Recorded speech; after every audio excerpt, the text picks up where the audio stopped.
para celebrar, Somos la tierra, somos la arcilla, la esperanza. denunciar, debatir. Pueblo latino, vamos para adelante, tumbando fronteras, somos gigantes, aquí nadie es extraño. Aquí Escuchar y conversar con las guardias. México y Bolivia. Presente. Puerto Rico libre. Presente. ¿Qué horas son, mi corazón? ¿Cómo están, amigas y amigos? Estamos iniciando este nuevo episodio del podcast de las Warmis Bolivia desde los estudios de ATV Radio para Bolivia y también más allá de nuestras fronteras. ¿Cómo estás, querida Warmi Mao? Bienvenida al programa.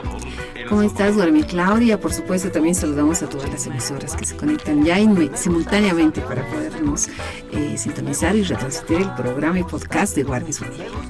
Agradecemos desde ya a la Fundación Estrategia 360 que nos acompaña en esta aventura de las Warmis, realizando sus diferentes investigaciones de temas nacionales, internacionales, haciendo encuestas, Big Data y aplicando diferentes metodologías para conocer diferentes aspectos de la realidad, con el eslogan construyendo el futuro. En el presente los pueden ubicar en el Facebook, donde van difundiendo diferentes trabajos que están haciendo.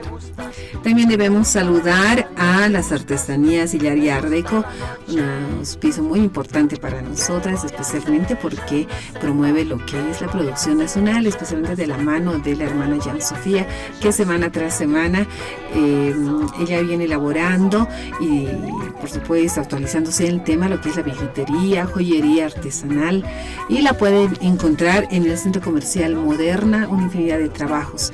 Asimismo, también pueden ir a esta tienda y poder dejar sus joyas, que la tenemos a veces muy guardaditas para que puedan refaccionarlas o hacerles una limpieza muy profunda.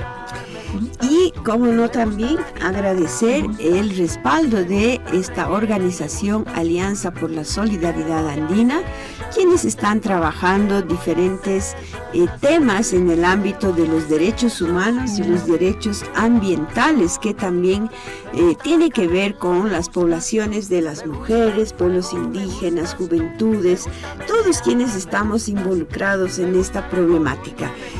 Pues vamos a tener la campaña sobre justicia climática para ir concientizando también a todos nuestros oyentes desde el podcast de las Warmis Bolivia. Comenzamos de esta manera. ¿Qué voy a hacer? Je suis perdu. Cuando la tierra se seca, cuando el agua desaparece, las mujeres somos las más afectadas.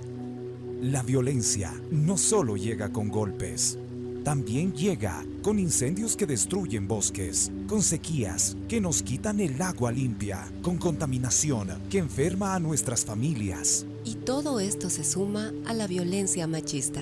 Gobiernos, empresas, bancos, agroindustriales y todas las personas deben asumir su responsabilidad hoy con el futuro de todas y todos. Rompamos el silencio, rompamos con todas las formas de violencia. Respetar la tierra es cuidar la vida. Justicia climática significa que las niñas y niños, las mujeres, jóvenes y pueblos indígenas no sigamos pagando las consecuencias del daño ambiental. ¿Y tú también cuidas hoy el futuro de todas y todos?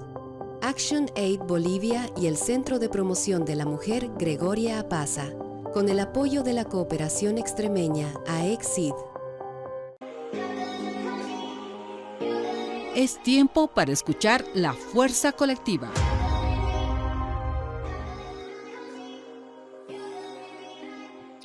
Y en nuestro sector Fuerza Colectiva queremos dedicarnos un poco también a hablar sobre esta fecha tan importante que se viene el 25 de noviembre, que es el Día Internacional por la Eliminación de la Violencia hacia las Mujeres. Y en nuestro país tenemos un tema que está siendo muy polémico, que tiene que ver con la ley 348 y todo este tema de las violencias, los cuestionamientos que han surgido esta ley. Pero vamos a conversar sobre todo esto con una Warmi amiga de nuestro podcast, que pues siempre estamos en contacto. Ella es Michelle Show. es activista de los derechos humanos de las mujeres y las guaguas.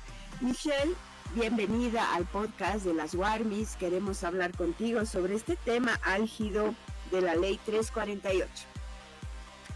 Muchas gracias, María Eugenia, a todos los oyentes, televidentes, por invitarme siempre a las Warmis y poder dialogar, poder hablar sobre estos temas de que muchas veces como mujeres nos afligen, a veces nos atormentan y hasta nos generan distintos cuestionamientos, ¿no? Aquí presta siempre para poder hablar sobre estas problemáticas y estos temas de que ahorita están siendo tan controversiales.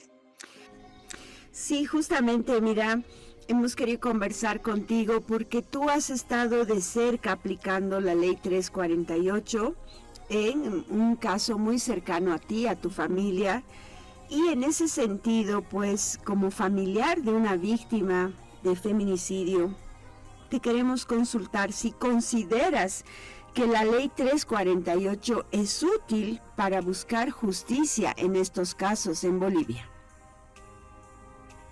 Bueno, yo considero, y bueno, muchas personas o muchos familiares, los cuales hayan atravesado este drama y estos trágicos episodios en nuestras vidas, como es el feminicidio o la violencia sexual o la violencia contra la mujer y las sobrevivientes de feminicidio, consideramos de que esta ley nos es útil y nos ha servido de mucho, ya que antes de que exista la Ley 348, mira, no existía este tipo penal de feminicidio y se lo tipificaba como agresión violenta, y eso qué es lo que quería decir, ¿no?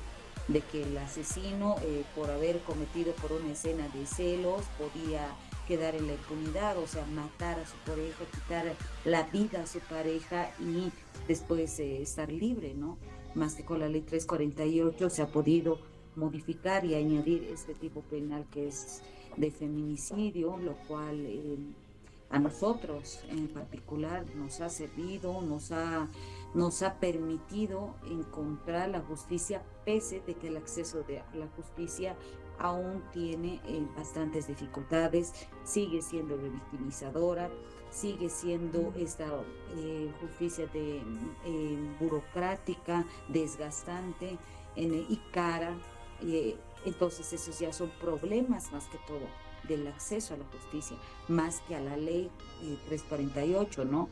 Ahora, de que se han visto casos, de que se arma casos, que es una ley, como dicen, draconiana o extorsionadora, en alguna parte como todo, ¿no? O sea, depende quién la aplica y qué excepciones y qué salidas encuentran para poder malutilizarla. Pero más allá de ello, a nosotros esta ley nos sirve a las mujeres, a los familiares de víctimas de feminicidio, porque garantiza también en cierta medida o inhibe al agresor a que éste pueda dar un paso más, ¿no? Como el poder asesinar a alguna mujer. En esta línea, hermana Michelle, ¿por qué crees que ha surgido una ola de cuestionamientos a la Ley 348? Tal vez podemos creer que algunos casos serían falsos o inventados por algunas mujeres, o por temas de venganza o cuestiones así. ¿Cuál es tu percepción? ¿Qué lectura le das, hermana Michelle? Bueno, a lo que hemos visto y en este trabajo de apoyo y seguimiento a casos de mujeres sobrevivientes de feminicidios, víctimas de violencia, a nuestras guaguas que han vivido algún episodio de violencia sexual y todo eso, hemos visto de que esta ley es legítima, que sí realmente existe la aplicación correcta siempre y cuando el ámbito jurisdiccional aplique esta perspectiva de género.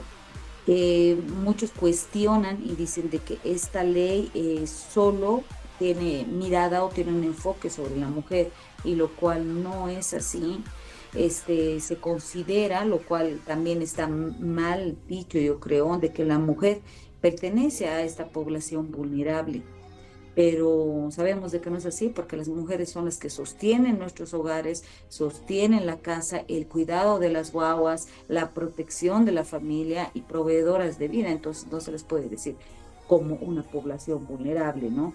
y los cuestionamientos surgen a partir de casos, y hasta que han habido ONGs también que en nombre de lucha por los derechos, en defensa de los derechos de las mujeres, han mal utilizado esta ley, ¿no?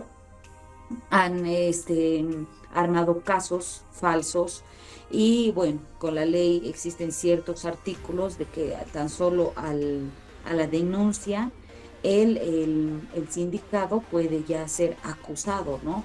Y puede ser detenido preventivamente en una cárcel. Entonces, en muchos de los casos se han privado la libertad a hombres inocentes, en lo cual hemos visto, no hemos hecho seguimiento, más sí tenemos el conocimiento y la veracidad de esto, de que han habido personas inescrupulosas, consorcios de abogados, jueces y fiscales, en el cual han encarcelado a inocentes. Pero más allá de ello, hay que cuestionar la labor también que tienen los fiscales y el Ministerio Público.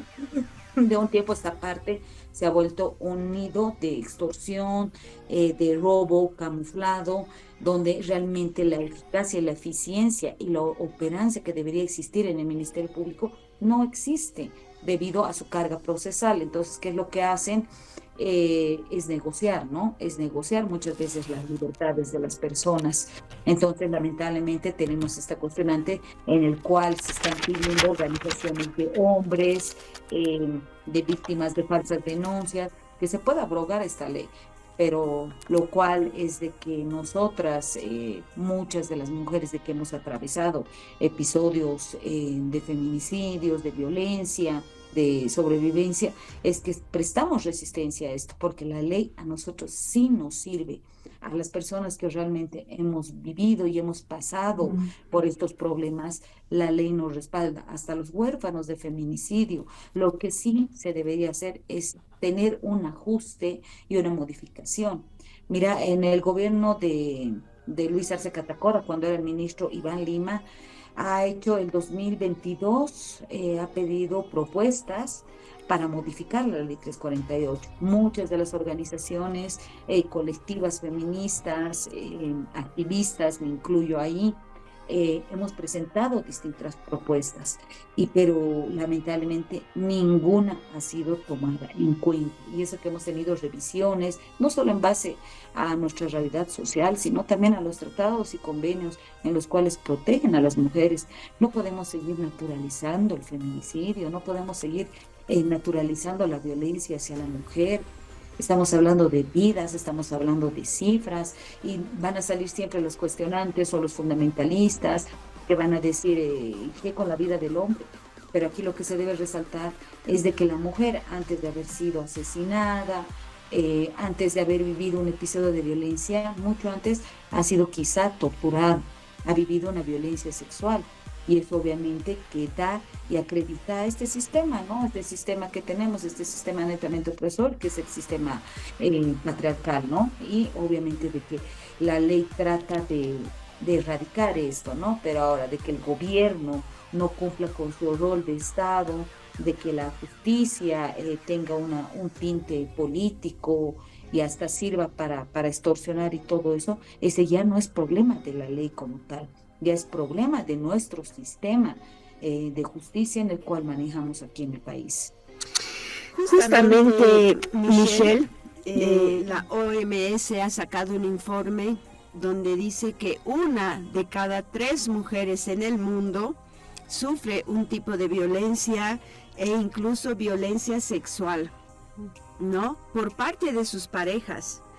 Y esto es pues muy alarmante. Entonces, por lo mismo es que veíamos tan necesario tocar ya este tema de la ley 348, que está estancada, como bien dices, en algún cajón de la Asamblea Legislativa, debe estar ahí guardada todas estas propuestas que se han hecho con diferentes sectores, porque es necesario actualizar la norma. Ya tiene más de 10 años y ha sido utilizada de manera parcial, podemos decir, porque en la parte de prevención igual no ha habido, digamos, ese trabajo permanente del Estado, de todas sus instancias, de todos los niveles de gobierno, bueno, que tenía que hacerse también Y claro, porque la violencia no es solo un tema de ley o de justicia, ¿no, Michelle? También es un tema de cambiar la mentalidad, los comportamientos, los valores o antivalores que tenemos en la sociedad, porque no se va a solucionar solamente con llevar a la cárcel a los agresores. Y en ese sentido, pues, tú que has estado acompañando hace varios años ya este proceso, estos juicios, estas demandas que muchas mujeres hacen para poder alcanzar algún momento un poco de justicia, aunque sabemos que la justicia es también muy machista.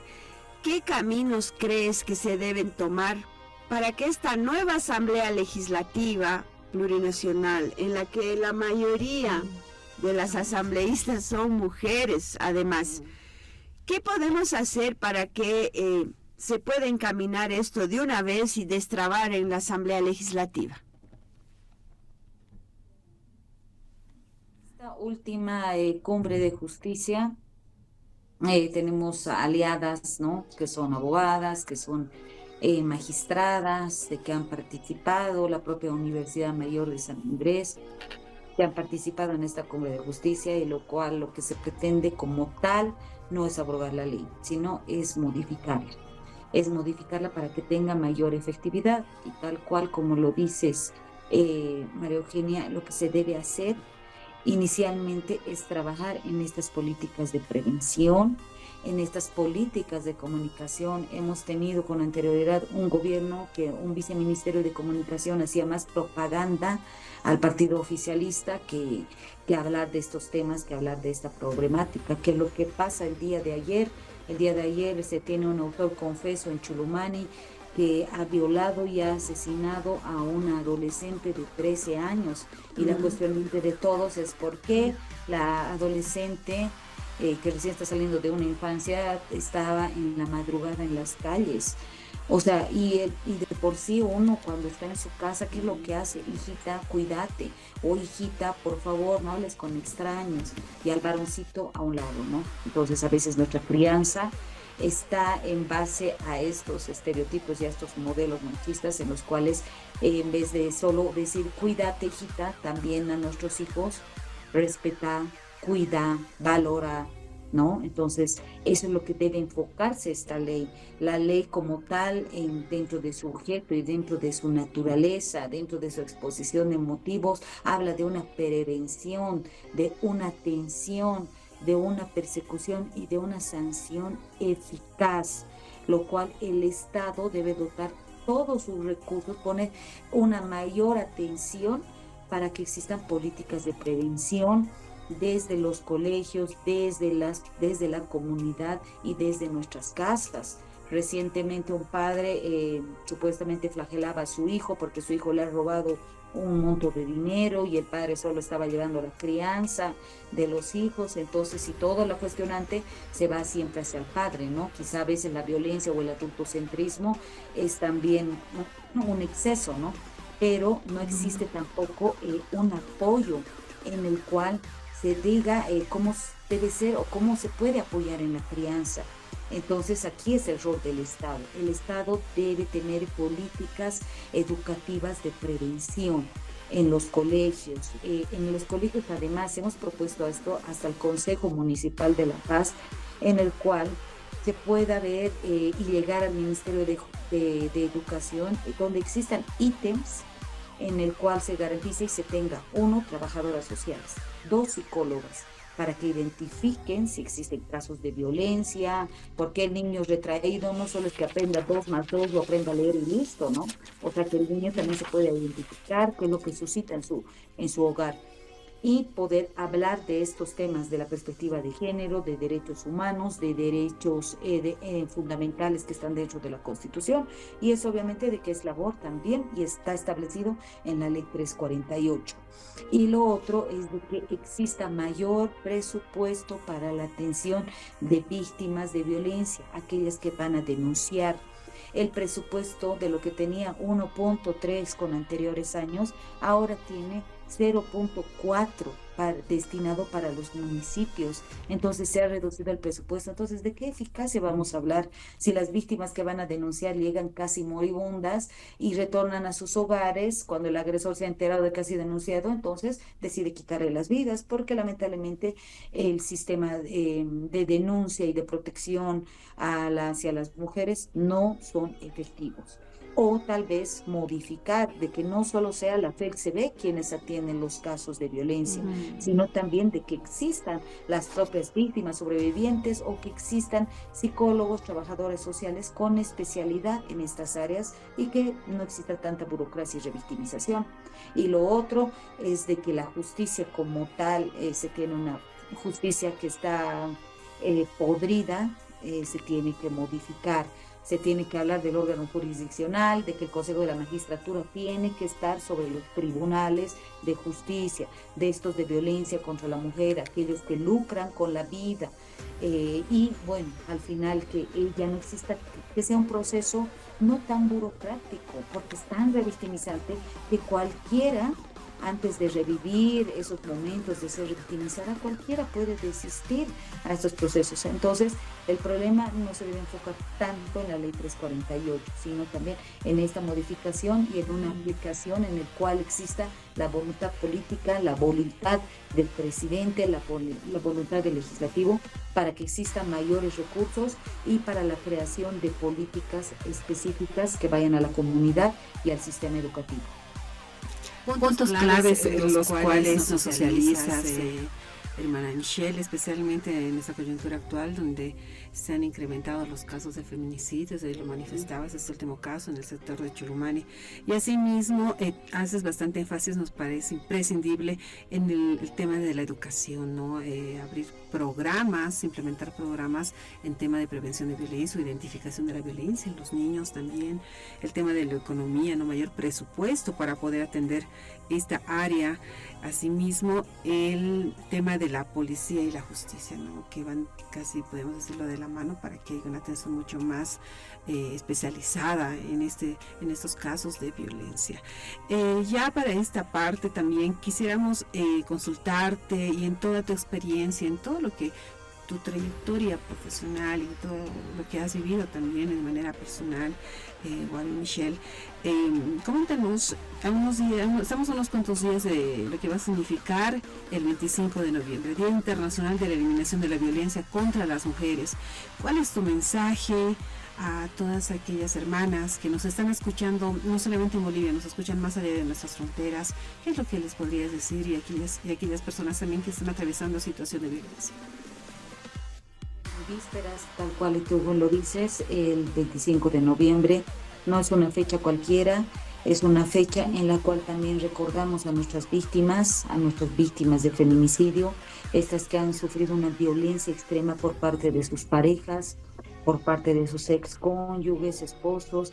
Entonces, a todas las que nos escuchan, a todas nuestras hermanas y mujeres, que primero no se sientan solas, de que a veces si no resulta los SLIMs o la FELCB, es que también vean o busquen ayuda en Hermanas, en el cual también estoy ahí, en el cual apoyamos también a las víctimas. Muchas veces se quedan calladas por el temor a que se les diga masoquistas, por esta idea de mantener un matrimonio o una familia. Una familia no solo es el modelo nuclear en el cual existe papá, mamá e hijos, sino también existen familias de dos, familias disfuncionales en el cual muchas de las madres podemos sacar a nuestros hijos adelante sin negar la responsabilidad que tienen los padres sobre los derechos de nuestros guaguas.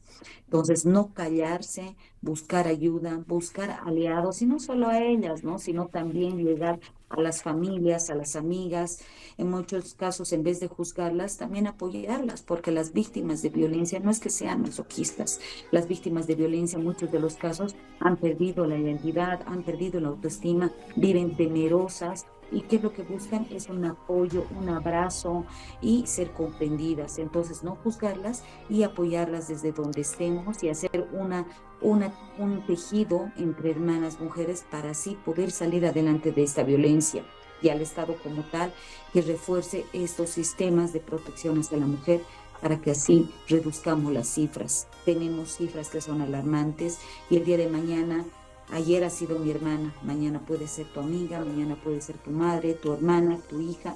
Entonces dejemos de juzgarlas, apoyémonos y sigamos adelante avanzando como mujeres fuertes y valerosas.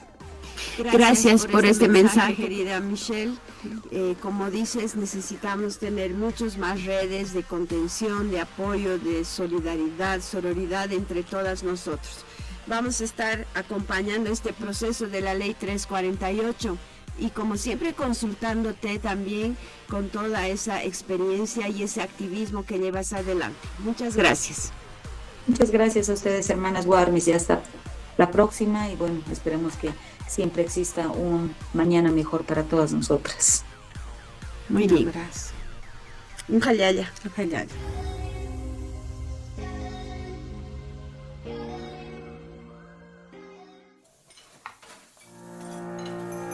Mainina kochu ñankaksa, warminaksa maitah para kiwa.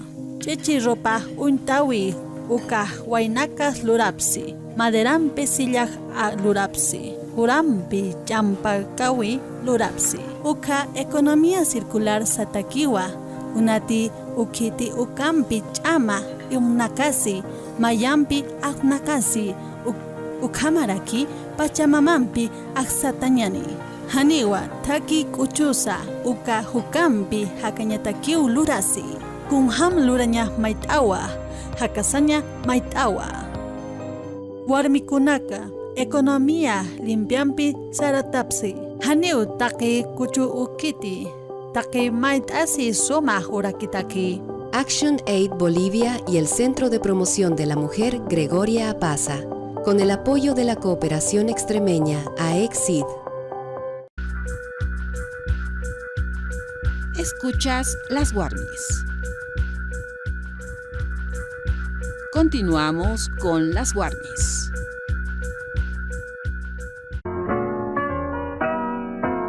Es el momento para un café con marraqueta.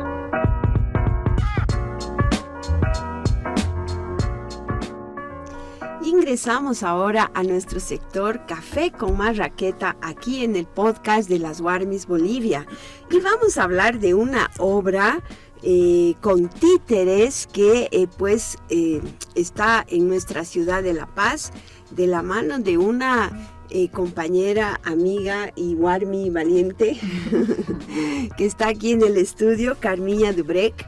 Ella es investigadora, es cineasta, es socióloga y directora de títeres ahora.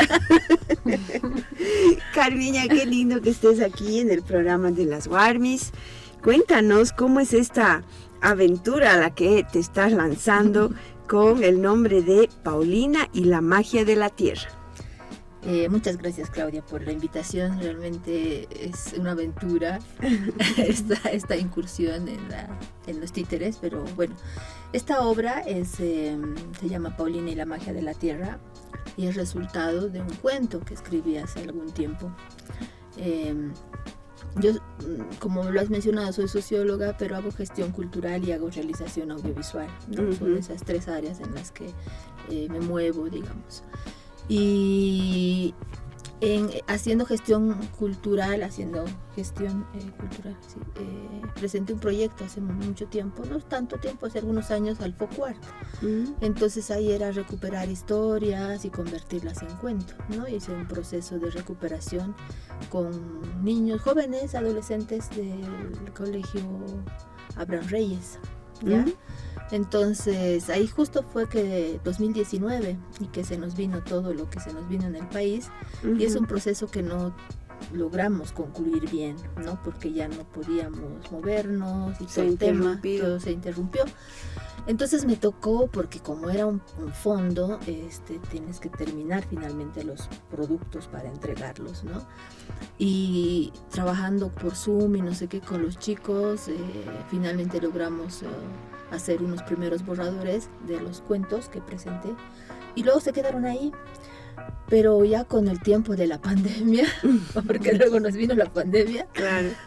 Me puse a revisar las 10 historias que habíamos recuperado. Este proyecto era historias, encuentros para escribir, y se trataba de vincular a un adolescente con una persona de la tercera edad, sea su abuelito, su abuelita, o la señora de la tienda, o la vecina, o alguien, pero persona mayor. Entonces, ¿cuál era la misión de los jovencitos participantes? Y digo los porque eran varones casi todos, solo una chica. Y era entrevistar a una persona adulta mayor y que le diga qué año ha nacido, a qué se dedicaba, cómo había crecido. O sea, preguntas, como 4 preguntas de investigación de los jóvenes. Y luego tenían que hacer una recuperación histórica. Si la persona había nacido en 1910, ¿qué pasaba en 1910? ¿No? ¿Ya? Uh-huh. Entonces hicieron ese ejercicio y hasta ahí pudimos llegar, ¿no? Ya la escritura la hice yo, pero ahí rescatamos 10 historias muy lindas que luego en la pandemia las terminé como de escribir, como, ¿no? Y volar la imaginación y demás. Uh-huh. Y a principios de año, más o menos en marzo, creo, me vinculé con Edith Negrón, no sé si la ubicas, ella hace títeres, ¿no? Es una artista de teatro y títeres, para hacer un taller de títeres en el espacio. Esa era la misión, digamos, ¿no? Armemos un taller para que vengan a aprender, para más que todo dirigido a profesores de manejo de títeres. Y en eso que estábamos hablando, digo, yo tengo un cuento, o sea, tengo 10 cuentos, hay uno que me encanta, no sé qué. Y ella me dice, pero lo adaptaremos a títeres. Y yo, sí, claro, ¿no? Entonces se lo pasé. Y luego a la semana siguiente ella, toda emocionada, me dice, Carmen, he logrado avanzar y no sé qué. Y yo, bueno, dale, vamos a verlo. Entonces lo empiezo a leer y yo, wow, ¿no? O sea, la adaptación de un guión de títeres, y así me parecía muy loco lo que estaba pasando. Y le digo, qué bonito. Y me dice, sí, lo hagamos, armemos, montemos, no sé qué. Y le di después una mujer así de full energía, ¿no? Y yo le digo, sí, puede ser, que no sé qué, yo voy a hablar con esta compañera, que no sé qué, entonces se pone en camino. Y luego me ves aquí hoy día presentando el proceso. O sea, sí ha sido todo un reto, porque yo sí he dirigido cortometrajes en audiovisual, he hecho documentales, los has visto, ¿no? Pero títeres no, además yo nunca he estado vinculada a los títeres, así como sé que existen, obviamente veo 31 minutos de Chile, ¿no? O sea, pero no tenía esa cercanía. Entonces sí hemos hecho todo este proceso, ha sido muy bonito, muy enriquecedor. Entonces en el camino hemos sumado a Claudia Aliaga, que es una artista también de teatro, de Quijotada, si no me equivoco. Después está la Valentina Rosales, que hace cuentacuentos, ¿no? Ella trabaja con la Cueva de Cuentacuentos, tiene su espacio también que se llama El Rincón de Mamá Julia. Y al final hemos invitado a la Erlini Chové, que es pintora, para que nos haga la escenografía, que no es escenografía, es un libro, al final ha dibujado, ¿no? Que pensábamos ponerlo atrás, pero el espacio no es muy grande, entonces hemos pensado, lo armemos libro. Entonces la idea es que se vean las 6 escenas que tiene la obra, con los dibujos de la Erlini, que es una capa. Entonces así se ha dado, se ha ido formando, se ha ido montando, y así. Puras chicas, sí. Sí, porque también me está tocando hacer el sonido, de lanzar la música y, ¿no? El sonido de la obra. Que yo les dije, chicas, yo nunca he lanzado, o sea, yo sé editar, hago, ya están las pistas aquí, pero yo nunca he hecho esto. Entonces ya en los ensayos, no te estoy bajando, subiendo y metiendo, así se está aprendiendo, así, en medio de todas las cosas que uno va haciendo y trabajo, ¿no? En las otras áreas, pero así, eso es. Buenísimo, destacamos este trabajo principalmente porque cuando se integran el conocimiento de hermanas o armis mujeres para poder tener ese resultado nos parece mágico, especial. Y esta técnica de los títeres, ¿no? De los minimedios, que está muy tímido ahí en el espectro, ¿no? del arte, que llega a las familias, nos decías, a los niños, pero hay que continuar, ¿no? Mostrando historias a través de este arte, ¿no? A través de lo que son los títeres y ese arte lúdico. Warmi, Carminia, coméntanos ahora de la obra. Nos llama bastante la atención en qué está consistiendo esta obra, de qué se trata la obra. Sin spoiler. Sin Sí, spoiler. sin spoiler. Sí, eso estaba pensando, ¿cómo lo cuento? Ya? Bueno, es una historia que recupera la vida de una mujer que ha nacido en Santiago de Oje, que es una comunidad cercana al lago, ¿no? A orillas del lago Titicaca. Sí, conozco. Ahí hay una fortaleza, la fortaleza de Chocoperca. Y eso les puedo decir, ¿no? Pero yo no conocía Santiago de Oje, yo no sabía que existía nada, pero con esta recuperación de estos niños, ¿no? Que su abuelita había nacido en Santiago de Oje, no sé qué, yo me puse, ahora el internet es mágico, ¿no? Tú pones y te aparece en todo, está todo ahí. Y ahí encontré Santiago de Oje, entonces ahí ya lo demás es full imaginación. Yo debo decir que tengo mucha es terrible. Ha volado la imaginación. Y claro, es un tema de recuperación primero de esto que te menciono, el lago, las leyendas, los animales que viven por ahí. Es una recuperación de la tierra, de la fuerza de la tierra, ¿no? La memoria, ¿no? La memoria, ¿no? Y por qué tenemos que cuidar y por qué a veces ahí papá ahí está la roba tan barata y otras veces la roba sube tanto. Entonces son cosas que yo ya he aprendido, ¿no? Y con los 10 cuentos que tengo, o sea, tengo 9 ahora, ¿no? Que de pronto, como ella dice, de pronto hay que hacer los títeres. Seguro que si los muestro a Edith, ella pues se pone, porque ella ha hecho las fotos que están en los artes, son el títere, pues, ¿no? La Paulina es la niña, y es una técnica loca porque es un títere de mesa. Ya. Sí, eso les adelanto, ¿no? Es un títere de mesa. Entonces, las dos artistas que manipulan los muñecos, el títere, tienen que usar los dedos y la mano. Y no, es una locura. Por eso digo, es una cosa que yo digo, wow. O sea, otra técnica. Es ¿no? otra técnica. Sí. Qué lindo también poder ver eso. Y bueno, entonces todo transcurre a través de la historia de Paulina, que es una niña. Hasta ahí lo vamos a contar. Hasta ahí lo vamos a contar. Es una niña. Es una niña. Bueno, en un lugar hermoso, natural como es el lago, ¿no? Sí, lago sagrado. He tenido la oportunidad de visitar Santiago de Oje. Tengo una amiga ahí. Entonces, qué casualidad, ¿no? Siempre nos conectan algunas cosas. Pero lindo. Entonces, bueno, esto se va a dar este fin de semana. En el espacio de la Fundación. No, en el espacio sociocultural Ruay. Ruay, sí. Entonces, podemos invitar a quienes quieran sumarse a esta presentación. Sí, por supuesto. Tenemos 2 funciones, el día sábado a las 4 de la tarde y el domingo a las 10. ¿De la mañana? De la mañana, sí, 10 de la mañana y sábado 4 de la tarde.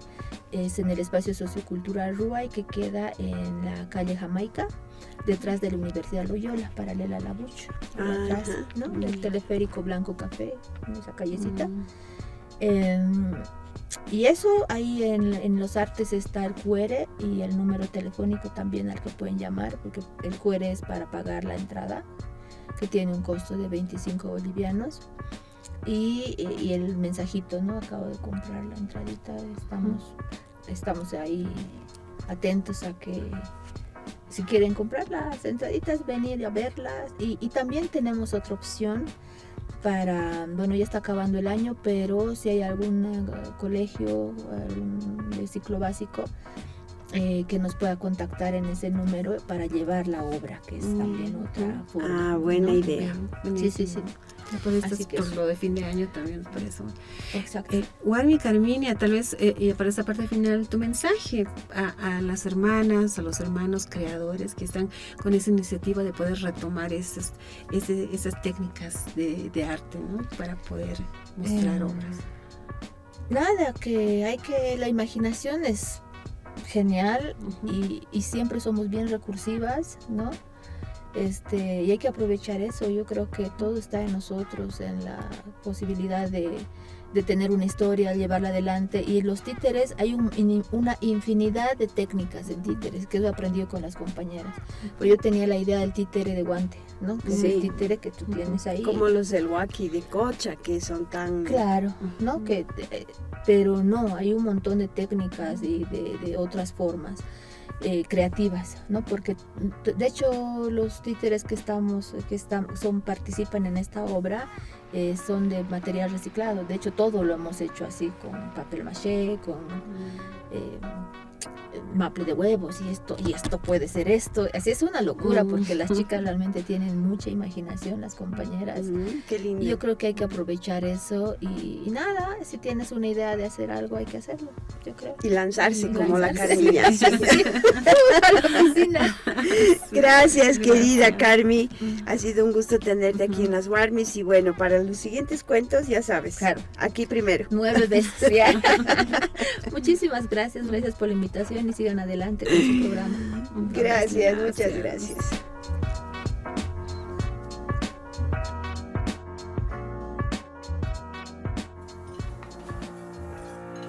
Lo que otros desechan, nosotros lo transformamos. Con ropa reciclada hacemos nuevos vestidos. Con madera usada fabricamos muebles. Con botellas creamos arte. Eso se llama economía circular. Aprovechar al máximo cada cosa. Reciclar, reutilizar y convertir residuos en oportunidades mientras cuidamos a la Pachamama. A veces lo que se desecha es justo lo que puede dar vida a algo nuevo. Cambiamos la forma de producir, cambiamos la forma de vivir. Mujeres indígenas liderando economías limpias y sostenibles. Action Aid Bolivia y el Centro de Promoción de la Mujer Gregoria Apaza, con el apoyo de la Cooperación Extremeña AECSID. En su programa Warmis, Voces de Resistencia.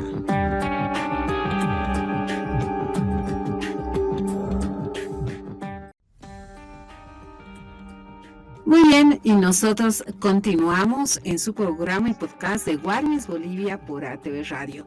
Para esta oportunidad, Guarmi Claudia, tenemos una entrevista muy especial y relacionada a lo que es la música. Y precisamente próximamente se va a realizar un curso muy interesante denominado Etnomusicología en Bolivia. Y para ello, y para que nos pueda hablar acerca de lo que significa la exploración de los sonidos, los ritmos y tradiciones que refleja la identidad de nuestros pueblos, lo tenemos al otro lado de las pantallas, un hermano, al licenciado Ramiro Gutiérrez. Bienvenido al programa de Warmis Bolivia y muchas gracias por su participación. Buenas tardes, gracias por la invitación. Dígame. Así es, perfecto. Coméntenos más acerca de esta actividad que ya se viene muy pronto, en la siguiente semana especialmente, para poder hablar de lo que es este arte, la etnomusicología. Sí, bueno, es un curso especializado de música tradicional. La etnomusicología es una ciencia que se especializa en estudiar la música de tradición oral, folclore también, ¿no? Entonces, los organizadores han decidido la temática y bueno, y es apropiada. Se ha invitado a algunos investigadores que vamos a ser docentes. Entre ellos estoy, yo, está mi hermano, Iván Gutiérrez, y Jesús Elías. Somos 3 docentes. Bueno, estamos en el tema hace mucho tiempo con Iván. Nosotros somos especialistas en música autóctona, música tradicional. Hemos editado este libro. Ustedes pueden ver acá. Uh-huh. Es un diccionario de música y danzas étnicas y folclóricas de Bolivia, ¿no? Entonces, bueno, Bolivia es un país que tiene 36 etnias. Entonces, estamos hablando de 33 sistemas sonoros diferentes también, ¿no? Que han cambiado en el tiempo. Desgraciadamente estos sistemas musicales no han sido estudiados, digamos, en su totalidad, ¿no? Contamos con investigaciones de investigadores extranjeros. Ha habido una proliferación de investigaciones en los años 90, pero ha parado, ¿no? Ha sido como una moda de parte, digamos, de investigadores extranjeros, ¿no? Y de parte de investigadores nacionales también un poco, ¿no? Pero no mucho. Podemos mencionar algunos investigadores, digamos, que han producido en este campo, ¿no? Desde los años 80, 90, en Bolivia. Freddy Bustillos, Walter Sánchez, Arnold Gerard. Bueno, y entre los extranjeros varios, ¿no? Max Peter Baumann, Henry Stobar, André Langerin. Luis Giraud, y bueno, un montón de tesistas de doctorado y de maestría que han abordado el tema de la música folclórica. En el tema de la música folclórica no contamos con muchos estudios, especialmente sobre la música folclórica urbana, ¿no? Ustedes saben que el carnaval, todo lo que es el carnaval y su música y sus danzas, está de moda, ¿no? Ustedes se están plagiando todo el rato. Y bueno, creo que es necesario abordar estos temas, ¿no? Y eso es lo que vamos a hacer en este curso, ¿no? Vamos a hacer una introducción a lo que es la etnomusicología. Después vamos a dar un método que utilizamos para analizar la música en su contexto. Vamos a trabajar algunos instrumentos con Iván. Vamos a trabajar la tarca, el moseño, los sicus. Y después con Jesús vamos a ver el taquirari, el carnavalito y la diablada y la morena, ¿no? Son 7 días, creo. Eso es lo que vamos a abordar. Este curso se inscribe entonces en una idea de preservar este patrimonio de la música autóctona, de motivar otras investigaciones, o también podría ser, no sé, usted dirá, de que más músicos puedan incursionar en este tipo en esta corriente de este género musical. Sí, en realidad creo yo que el objetivo es fomentar la investigación en el campo de la música. Si usted analiza el campo musical en Bolivia y empieza a cuantificar las obras que existen sobre la música boliviana, entonces, si hacemos aparte la música clásica, entonces no vamos a encontrar mucho. O usted dígame, libros de música. Un libro que estudie la música de morenada, exclusivamente la música de diablada, o la cueca, o el caporal, o el tinku, no existe. Sí, con partituras, con análisis fraseológico, con análisis de estructura y forma musical, de performance, todo, no hay. En el caso de la música clásica, sí. En el caso de la música nacionalista también hay algunas investigaciones, especialmente de Eduardo Cava y de algunos historiadores, ¿no? Contemporáneos. Pero en el otro campo no hay. Entonces creo yo que es muy importante desarrollar estas habilidades de investigación musical, no solamente, digamos, en investigadores o en docentes universitarios, ¿no? Que sería lo ideal, ¿no? Sino también en los músicos. Es necesario sistematizar este conocimiento. Usted sabe que actualmente Bolivia está siendo objeto de una serie de agresiones desde el Perú, de apropiaciones indebidas. Esto no viene de ahora, esto viene desde 20, 30 años atrás, ¿no? Entonces, y bueno, desgraciadamente nosotros en Bolivia no tenemos los recursos científicos, digamos,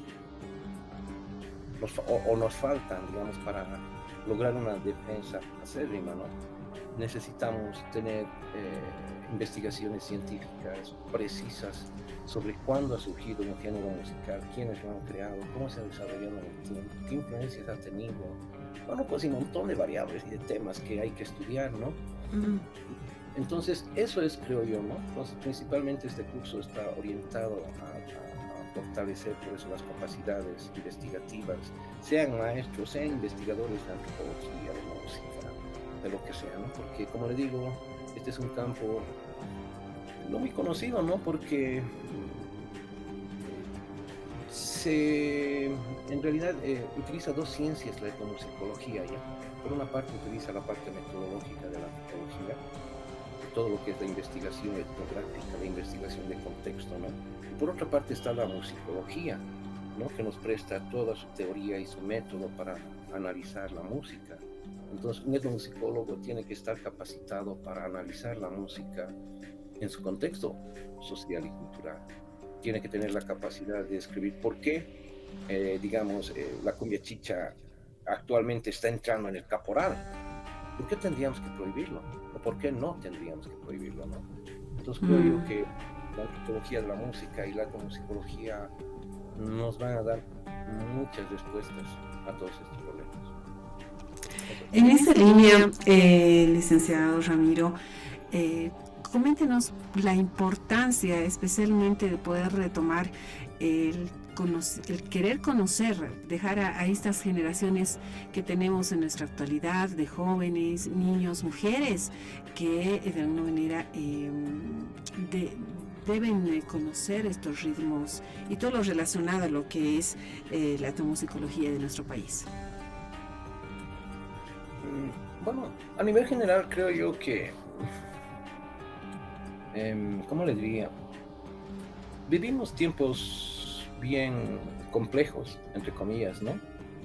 Tiempos en el que la música y la cultura se ha globalizado, tiempos en el que la inteligencia artificial ha llegado, y tiempos donde han llegado nuevas olas musicales, ¿no? Y las nuevas generaciones gustan de estas nuevas olas musicales, tecnológicas, si tú quieres, o modernas, ¿no? Que tienen que ver con unos géneros medio raros. Entonces desconocen la música del pasado. Entonces cuando yo soy profesor en una escuela de música, ¿no? Entonces cuando tú hablas con un adolescente de 18, de 19 años y le preguntas si alguna vez ha escuchado guara, por ejemplo, ¿no? Él no sabe nada. Y si le preguntas un poquito más allá y le dices, ¿y conoces a la Violeta Parra? ¿O a la Mercedes Sosa? ¿O a Silvio Rodríguez? Y no. Ahora, si queremos entrar más adentro, digamos, ¿no? Bueno, los Carcas probablemente conozcan, ¿no? Pero si queremos entrar un poquito más allá, digamos, ¿no? Un Gilberto Rojas o una cueca de Simeón Roncal, ¿no? Entonces el desconocimiento es total. Y prácticamente creo que no les interesa, ¿no? Pero educación integre estos contenidos a la currícula. Hasta ahora no se ha hecho, ¿no? Educación integre estos contenidos a la currícula. Hasta ahora no se ha hecho, ¿no? En la educación superior se han hecho algunos cambios en el ámbito artístico, ya, a pesar de que han pasado, mire, son 20 años, ¿no? De estos últimos gobiernos, y en 20 años, si vemos desde el campo de vista educativo, la transformación curricular ha sido muy limitada. Ahora usted sabe que están queriendo bajar la ley Avelino Cignani, se la va a bajar, ¿no? Y las principales observaciones tienen que ver con sus contenidos y con sus metodologías, ¿no? Entonces hay una serie de observaciones respecto a cómo se ha estado manejando el contenido curricular ahí, ¿no? Y en eso aparece la música como un contenido más, ¿no? Y entonces, como te digo, en el caso de educación superior, entonces ha habido, pues, si tú quieres, un reciclaje, ¿no? Es decir, en estos 20 años se debería haber llevado una reforma curricular y se ha llevado en el nivel inicial, primario y secundario. Recuerdo yo que la primera reforma creo que fue primaria, ¿no? Después alternativa, perdón, educación alternativa, me acuerdo, sí, alternativa fue el primero que propuso el diseño curricular y empezó a aplicar, digamos, los nuevos lineamientos. Después entró primaria, y después secundaria, y un poco tarde de secundaria, ¿no? Y después de 100 superior. Ya estamos hablando del 17, del 18, ¿no? Entonces, desde el 2006 han pasado más de 10 años. En 10 años ese proceso ha sido muy lento. Sin embargo, entonces vemos de que las antiguas escuelas de formación superior, como la escuela de folclore, etcétera, ¿no? Se han transformado en institutos de formación artística. En este proceso, se han aprobado nuevas mallas curriculares.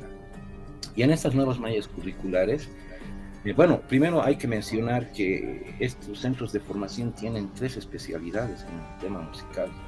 Hay unos IFAS que se especializan en música clásica, otros en música folclórica y otros en música moderna, contemporánea. Entonces, en el caso de los IFAS de música clásica no hay mucho problema, porque hay método, hay contenidos, ¿no ve? Para enseñar piano, guitarra, en la música contemporánea también, pero en el caso de la música folclórica no, y ahí viene el problema, ¿no? Es decir, Bolivia es un país tan rico en música y danza, ¿no? Y que cuando empezamos a ver este conocimiento musical... Así es, licenciado Ramiro Gutiérrez, le queremos agradecer por esa entrevista y estos amplios conocimientos que nos da también varias luces con respecto a este tema de lo que es la etnomusicología.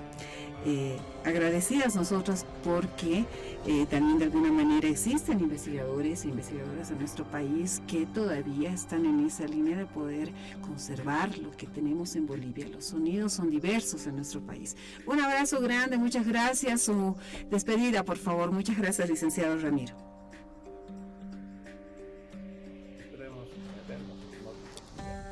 Y nos olvidábamos, ¿cuándo y dónde lo pueden ubicar para este curso que van a tener muy prontito en la ciudad de La Paz? Bueno, está circulando en redes sociales, ¿no? El panel, pero si quieren, le puedo dar un teléfono, ¿no? Sí, adelante. Al Facebook y ahí está. Está como etnomusicología. Con etnomusicología. Muy bien. Ahí pueden inscribirse todas las personas que están interesadas en poder pasar estos cursos relacionados a este estudio. Muchas gracias. Le agradecemos, licenciado Ramiro Gutiérrez.